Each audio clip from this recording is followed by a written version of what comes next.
સૌથી કોઈને કહેવાય નહીં એવી કલંકરૂપ વાત આપણા સમાજની અંદર દીકરીઓના પૈસા.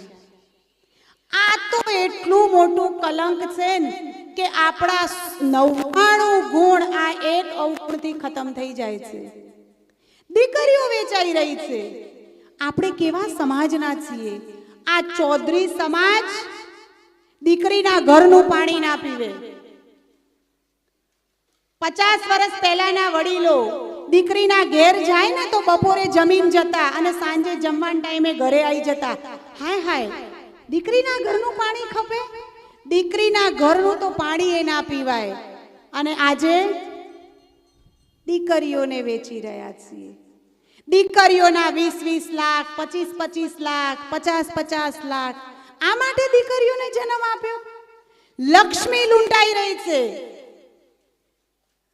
દેશનું સમાજનું અધપતન એટલે છે કે લક્ષ્મીઓ આજે લૂંટાઈ રહી છે. સ્થૂળ લક્ષ્મી નહીં, આ સાચી ચૈતન્ય લક્ષ્મી, જે લક્ષ્મીને તમે ધનતેરસના દિવસે પૂજા કરો છો, એના પગલા પડાવો છો, એ કુવાસી, એ લક્ષ્મી આજે લૂંટાઈ રહી છે. આ કેટલી શરમજનક વાત છે. રિવાજ મર્યાદામાં. એવું નથી કે આપણે આ બધું હોય ક્યાંક મર્યાદા, કેપેસિટી. રિવાજ જ્યારે મર્યાદા બહાર જાય ને એટલે એ કુરિવાજ બની જાય.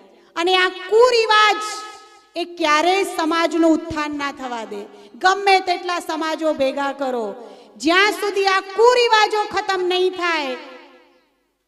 દાતા છીએ, દાતા. ચૌધરી સમાજ દાતા કહેવાય. આજની તારીખે આપણા આંગણે વહવાયા આવે એ બીજા કોઈ સમાજમાં નહીં જાય. મને હમણાં અમે બેચરાજી ગયા હતા તો પેલા માતાજી ફરતા હોય ને, માતાજી ઓળખો?